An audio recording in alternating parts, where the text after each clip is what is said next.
మౌన పోరాటం మౌన పోరాటం. Sir Murari come come. Sir sir Murari, నాకేం అర్థం కావట్లేదు. మీరు వచ్చి సువర్ణ గారి ఛాంబర్లో కూర్చోవడం, ఇక్కడికి నన్ను పిలవడం, మీరే ఎదురొచ్చి నన్ను రిసీవ్ చేసుకోవడం ఏంటి సార్ ఇదంతా? నువ్వు కూర్చో. సార్ కూర్చో. నేను అయ్యో కూర్చో.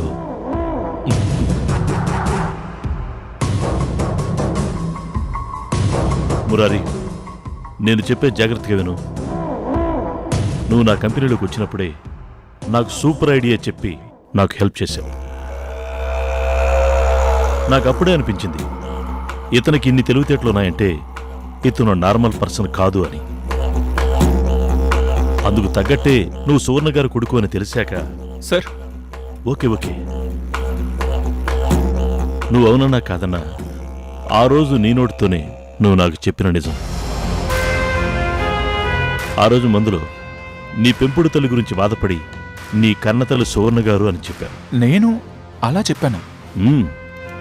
తాగినోడు నిజం చెప్తాడు అంటారు. ఏమో నీకు తెలియకుండానే నీ లోపలెక్కడో సువర్ణ గారే నీ తల్లి అని ముద్ర పడిపోయి ఉంటుంది. అందుకే ఆ రోజు అలా మాట్లాడు. సరే, ఇప్పుడు ఈ మ్యాటర్కి నీకు చెప్పిన దానికి సంబంధం లేకపోయినా చిన్న లింక్ అయితే ఉంది. ఏంటి సార్ అది?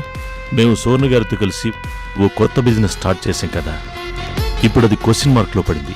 ఏ సార్, ఎందుకు?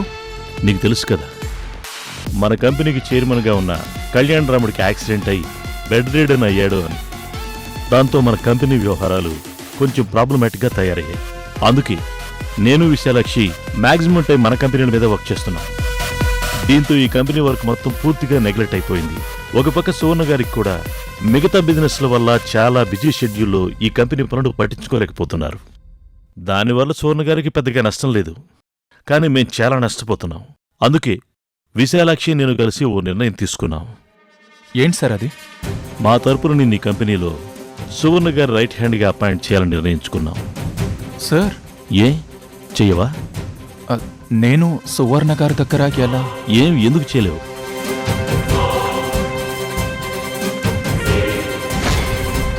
అప్పటికి మురారి ఒప్పుకోకపోతే 3 రెట్లు శాలరీ ఇస్తావని చెప్పండి.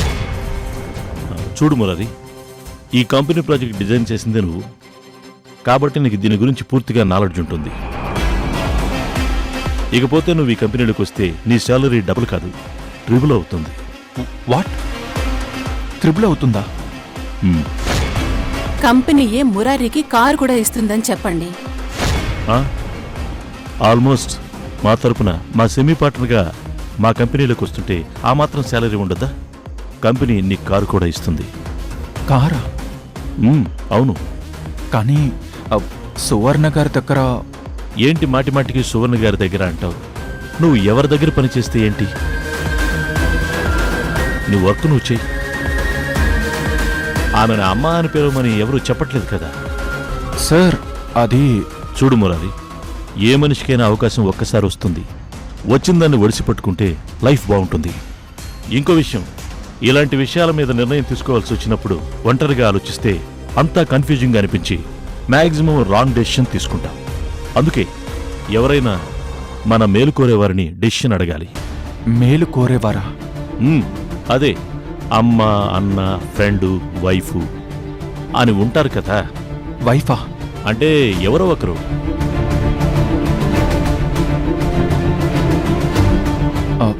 సార్ ఒక్క నిమిషం, నేను ఇప్పుడే వస్తాను. ఓకే.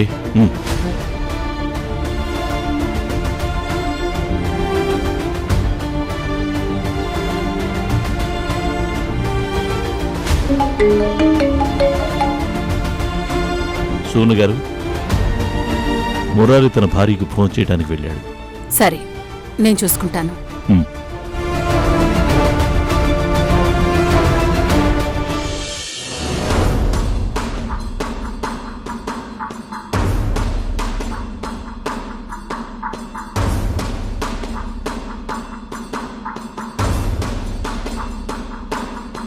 బిజీ అని వస్తుంది. ఎవరితో మాట్లాడుతుంది? అవునత్తయ్య గారు, మురారియే ఫోన్ చేస్తున్నాడు. చెప్పింది గుర్తుందిగా? మురారితో మాట్లాడు. నీ మాటలతో ఒక దెబ్బ దుర్గకి స్ట్రాంగ్ గా పడాలి, ఇంకో దెబ్బ నా ఆఫీసులో పని చేయాలని మురారి మైండ్ లో స్ట్రాంగ్ గా నోట్ పడాలి. ఉంటానత్తయ్య గారు. మళ్ళీ ఫోన్ చేస్తున్నాడు. మాట్లాడు మాట్లాడు. మురారి, నేను ఒక అర్జెంట్ మ్యాటర్ మాట్లాడాలని ఫోన్ చేస్తుంటే నువ్వెవరితో మాట్లాడుతున్నావు? మావయ్యకి గ్రాసరీస్ తెమ్మని బయటికి పంపించాను. తనకేదో డౌట్ వచ్చి నాకు కాల్ చేశాడు. సరే, ఓకే ఓకే. నక్షత్ర, నీతో ఒక ఇంపార్టెంట్ మ్యాటర్ మాట్లాడాలి. నీ పక్కనైతే ఎవరు లేరు కదా?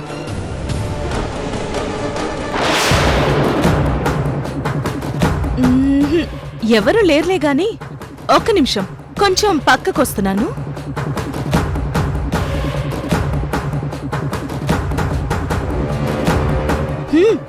చెప్పు మురారి. ఇంపార్టెంట్ మ్యాటర్ అన్నావు, ఎవరూ లేకుండా చూసుకోమన్నావు. ఏంటి సీక్రెటా? సీక్రెట్ కాదు నక్షత్ర, కానీ కొంచెం డిఫికల్ట్ మ్యాటర్. ఏంటది? ఇప్పుడే ఆఫీస్లో మా బాస్ మహేంద్ర గారు ఓ మ్యాటర్ చెప్పారు.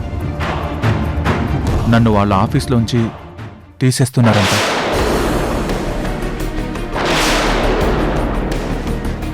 అదేంటి, ఎందుకు తీసేస్తున్నారు? కంగారు పడకు. మా ఆఫీస్లోంచి తీసేసి విశాలాక్షి సువర్ణ వాళ్ళ కంపెనీలో చాలా పెద్ద పొజిషన్, అంటే ఆల్మోస్ట్ ఓ పెద్ద ఎండి పోస్ట్ లాగా అన్నమాట, అలాంటి పోస్ట్లో చేయమంటున్నారు.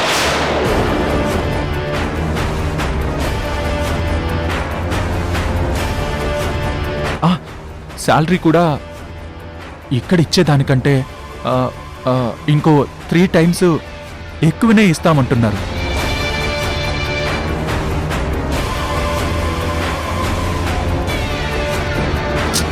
నాకు ఏం చెప్పాలో అర్థం కావట్లేదు.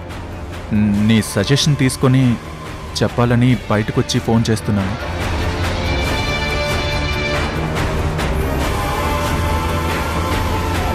చెప్పు నక్షత్ర, నేనేం చేయాలి?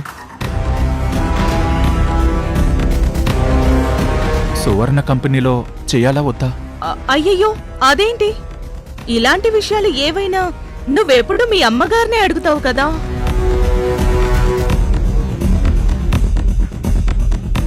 ఆవిడైతేనే చాలా కరెక్ట్ సజెషన్ ఇస్తుందని నువ్వు నమ్ముతావు కదా. మరి ఇప్పుడేంటి కొత్తగా నాకు ఫోన్ చేస్తావు? మీ అమ్మగారికి ఫోన్ చేసి అడుగు.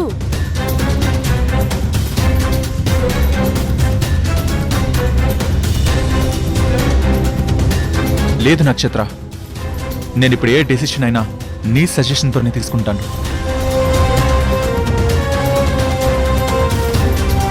అమ్మతో అసలు డిస్కషన్ చేసేదే లేదు.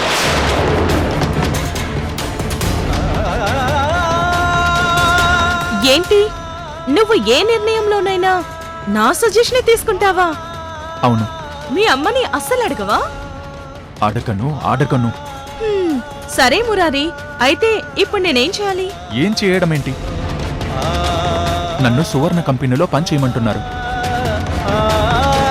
Salary 3 times పెంచుతామంటున్నారు. అరే, చెయ్యాలో వద్దో అర్థం కావట్లేదు. ఏంటి అర్థమయ్యేది? ఇన్ని రోజులు నీ మీద ప్రేమ కురిపిస్తున్నట్టు నటించి మీ అమ్మ చాలా మంది మీద నీకు కోపం పెంచేసింది. మనకి అందర్నీ దూరం చేసేసింది.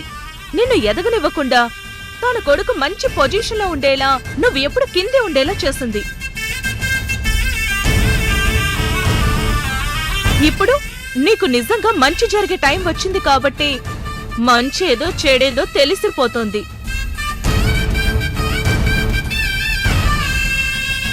అదే టైంకి నీ పోస్టు శాలరీ కూడా చాలా పెరిగిపోతున్నాయి. అంటే దాని అర్థం మనకి నిజంగా మంచి జరిగే రోజులు వచ్చాయనే కదా. మరి మంచి జరుగుతుంటే మనమే చెయ్యి అడ్డం పెట్టి కిందే ఉండిపోవాల్సిన కర్మ మనకేంటి? అంత మంచి పొజిషన్లో ఉంటే మంచి ఇల్లు మంచి కారు కొనుక్కోవచ్చు. ఆ కార్ కూడా కంపెనీనే కొనిస్తానంటుంది. హా, అది ఎంతైనా కన్న తల్లి కన్న తల్లే, పెంచిన తల్లి పెంచిన తల్లి.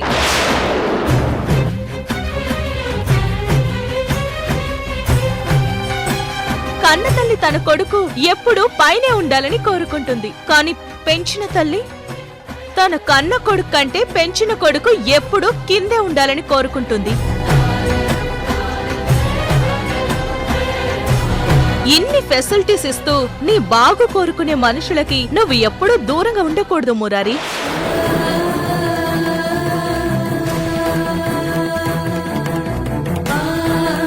అలా ఉంటే ఎప్పటికీ అదే పాత బైక్ మీద తిరగాల్సి వస్తుంది. వెంటనే ఆ డీల్ కి ఒప్పుకో.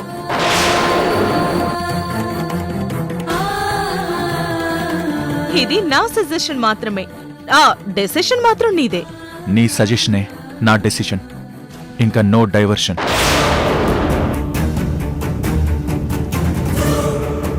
నేను ఇప్పుడే అగ్రిమెంట్ మీద సైన్ చేసేస్తాను.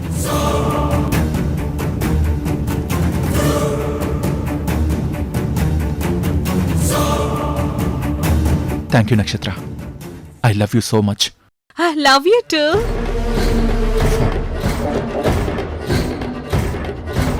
ఏంటత్తా, మొత్తమంతా విన్నావు కదా, ఇప్పుడు చెప్పు, నీ కొడుకు నీ మాట వింటాడా నా మాట వింటాడా? నీతో ఉంటాడా నాతో వచ్చేస్తాడా? ఆపు నక్షత్ర. నువ్వెన్ని చేసినా వాడెన్ని మాట్లాడినా ఇన్నేళ్లుగా పెంచిన నాకు నా కొడుకంటే ఏంటో బాగా తెలుసు.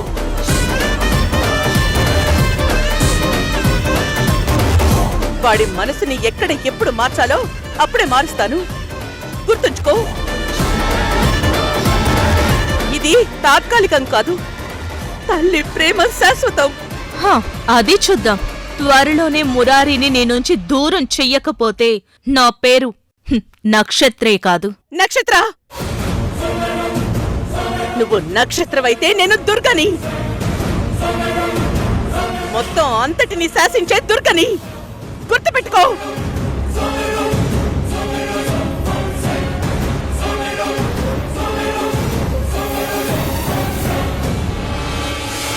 అత్తయ్య, నీకు నిజంగానే దుర్గత్తయ్యకొచ్చినంత ఆవేశం వచ్చింది. మరి తల్లి కొడుకుల్ని దుర్మార్గంగా విడదీస్తుంటే ఒక తల్లిగా చూస్తూ ఎలా ఊరుకోమంటావు అవంతి?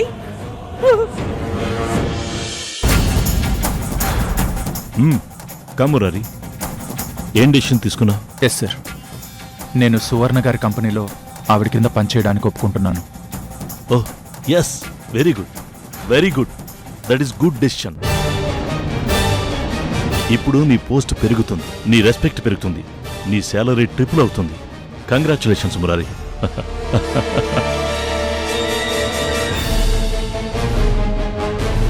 సోను గారు రండి, మీకు good news, very good news. Murari నీతో కలిసి పనిచేయడానికి ఒప్పుకున్నాడు.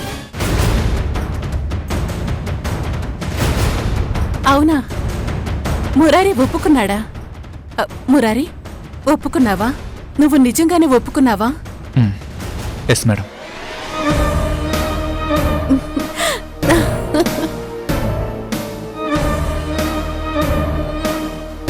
థ్యాంక్ యూ నాన్న, థ్యాంక్ యూ వెరీ మచ్. నేను ఈ గుడ్ న్యూస్ వినడం కోసం ఎన్ని రోజుల నుంచో ఎదురు చూస్తున్నాను తెలుసా? సువర్ణ గారు, మీలాంటి ఒక గొప్ప బిజినెస్ పర్సన్కి ఇది చాలా చిన్న విషయం. దీనికే మీరెంత ఎమోషనల్ అయిపోతున్నారేంటి? మామూలుగా ఇలాంటి ఓ పోస్టింగ్ జరిగితే అది నా నోటీస్కి కూడా రాదు. ఆ బోర్డ్ మెంబర్ ఎవరో చూసుకుంటారు. కానీ మురారి విషయంలో ఇది చిన్న విషయం కాదు మిస్టర్ మహేంద్ర. ఇది బిగ్, వెరీ బిగ్ మ్యాటర్.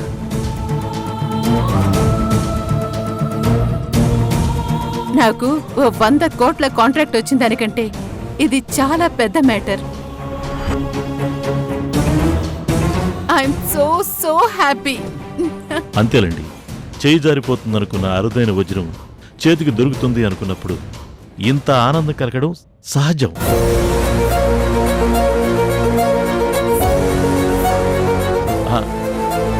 అదే మురారి, నీలాంటి ఎఫిషియన్స్ ఇంటెలిజెంట్ పర్సన్ తన దగ్గర పనిచేయాలని సువర్ణ గారు ఎప్పటి నుంచో కోరుకుంటున్నారు. నువ్వు తన దగ్గర ఇంతకు ముందు చేరిన టీచరి మళ్ళీ మన కంపెనీలోకి వచ్చేసావు. మళ్ళీ ఇప్పుడు ఆవిడ దగ్గర చేరుతున్నావు కదా, అదే చెప్తున్నా. సువర్ణ గారు, మీవాడు మీ దగ్గరకు వచ్చాడు. ఇంకా మీ కంపెనీస్ అన్ని ఎలా రైజింగ్లోకి వెళ్తాయో చూడండి. Yes, I know. He's my lucky charm. Murari, ఈ అగ్రిమెంట్ మిస్ అయించి.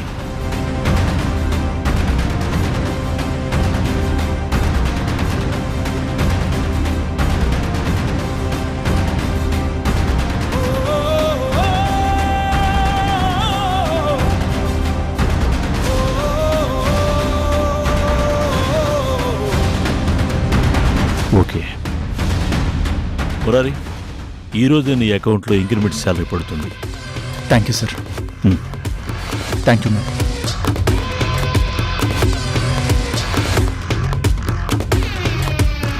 సువర్ణ గారు, థ్యాంక్ యూ మహేంద్ర గారు, థ్యాంక్ యూ వెరీ మచ్. మీరు నాకు థ్యాంక్స్ చెప్పడం ఏంటి? మీరు పెట్టుబడి పెట్టి మాకు బిజినెస్ పెట్టించి మమ్మల్ని ఇండివిజువల్ బిజినెస్ పర్సన్స్ చేశారు. మీరు దానికి ఈ మాత్రం కృతజ్ఞత తీర్చుకోవడం మా హ్యాపీ. మురారి నా కొడుకు నా దగ్గరికొచ్చాడు. ఇప్పుడు నా బిజినెస్లో పార్ట్ అయ్యాడు. ఇక త్వరలో నా కొడుగ్గా నా ఇంట్లో కూడా వస్తాడు. ఏంటే అతను వస్తాడంటావా? వస్తానని చెప్పాడే, కన్ఫర్మ్ గా వస్తాడు. తన మనసులో మాట చెప్పాలనుకుంటున్నానని చెప్పాడు. అంటే తను నన్ను కలవాలని ఎంత ఈగర్గా వెయిట్ చేస్తున్నాడో ఆలోచించు. తను వచ్చి నాకు ఐ లవ్ యూ చెప్తాడు. అయితే ఈవినింగ్ నాకు పార్టీ ఉందన్నమాట. పార్టీ నీకు కాదు, మా ఇద్దరికి. అదేంటే? అవును, లవ్ లో పడినందుకు మేమిద్దరం పార్టీ చేసుకోవాలి, కానీ మధ్యలో నువ్వెందుకే? అంటే లవర్ దొరకగానే బెస్ట్ ఫ్రెండ్ పక్క తోసేస్తావా? అంతే కదా. ఓసి పాపాత్మురాలా. మరి టీనేజ్ దాటే టైంలో బాయ్ ఫ్రెండ్ దొరికితే వాడితో ఆ మాత్రం టైం స్పెండ్ చేయాలి కదా.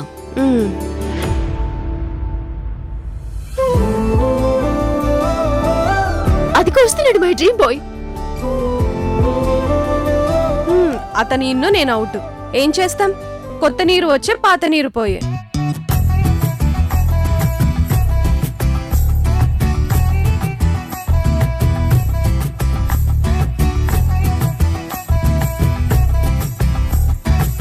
Hi sir. హాయ్. ఏంటి మీరే ఫోన్ చేసి రమ్మన్నారు?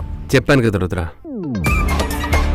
నేను నా మనసులో మాటని 3 ముక్కలు చెప్పాలనుకుంటున్నానని. మీరు మాట్లాడాలనుకుంటున్న మాటల్ని ఆ పేపర్లో రాసి తెచ్చుకున్నారా?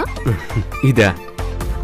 ఇది నేను నీతో చెప్పాలనుకున్న అసలు విషయం కంటే ముందు మాట్లాడాల్సిన విషయం ఇది. అవన్నీ గుర్తుంటాయో లేదో అని ఈ పేపర్లో పాయింట్స్లా నోట్ చేసి తీసుకొచ్చాను. తీసుకొచ్చి అలా చేతులని పట్టుకుంటారా? నాకివ్వరా?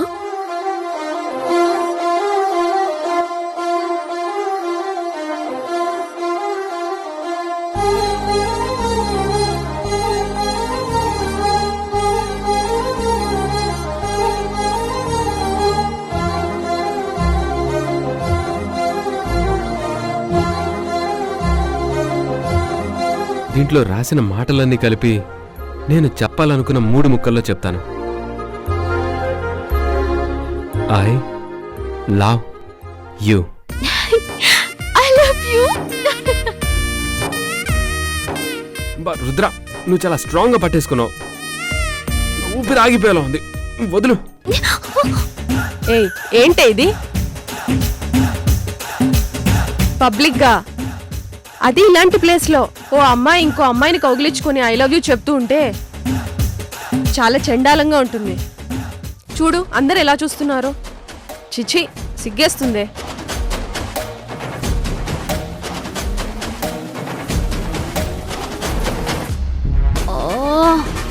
ఇంతసేపు నేను హక్ చేసుకుంది నిన్న. ఎంత మంచి ఊహే అనవసరంగా వేస్ట్ అయిపోయింది. ఎందుకు వేస్ట్ అవుతుంది? వచ్చేస్తున్నాడుగా, దాన్నే నిజం చేసుకో. మళ్ళీ సేమ్ మ్యాటర్ రిపీట్ అయితే బాగుంటుంది.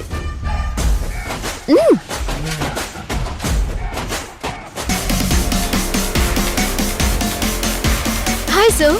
హాయ్. అక్కడున్నావా? ఈరోజు నాకు నీ డీటెయిల్స్ మొత్తం తెలుస్తాయి. ఏంటి మీరే ఫోన్ చేసి మరీ రమ్మన్నారు? ఊహలోలాగే చేతిలో పేపర్ కూడా ఉంది. చెప్పాను కదా రుద్ర, నేను నా మనసులో మాటని 3 ముక్కలు చెప్పాలనుకుంటున్నానని. అయ్యో, మళ్ళీ సేమ్ మాటలు. మీరు మాట్లాడాలనుకున్న మాటల్ని ఆ పేపర్లో రాసి తెచ్చుకున్నారా? ఇది నేను నీతో చెప్పాలనుకున్న అసలు విషయానికి ముందు మాట్లాడాలనుకున్న మ్యాటర్లోని పాయింట్స్ గుర్తుంటాయో లేదో అని దీంట్లో రాసి తెచ్చుకున్నాను. ఈ డైలాగ్ లో కొంచెం చిన్న చిన్న చేంజెస్ ఉన్నాయి, కానీ మాటల్లో మ్యాటర్ అయితే అంతే. నోట్ తీసి తెచ్చుకొని అలా చేతులని పట్టుకుంటారా? నాకివ్వరా? తెచ్చాక ఇవ్వకుండా ఎలా ఉంటాను? ఇది ఎక్స్ట్రా డైలాగ్. ఏంటి? ఏం లేదు, ఇవ్వండి.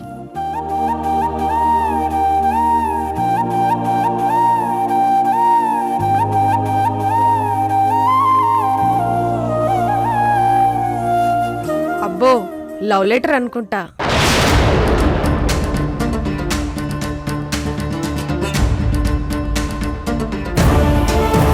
లవ్ లెటర్ కూడా ఇచ్చాడు.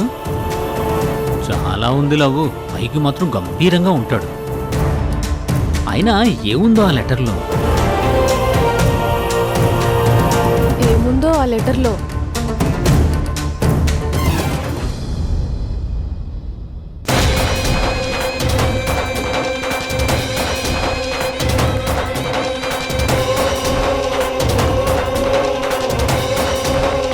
వీటి గురించి నీకెలా తెలుసు? నువ్వెప్పుడు చదువుకున్నావు వీటి గురించి? ఇవి చిన్నతనం నుంచి మా పెద్దవాళ్ళ దగ్గర చూస్తూ నేర్చుకున్నవి. ఓ పెద్దనా రా. ఏంటా, మన బిజినెస్లన్నీ త్వరలోనే డౌన్ అవబోతున్నాయి.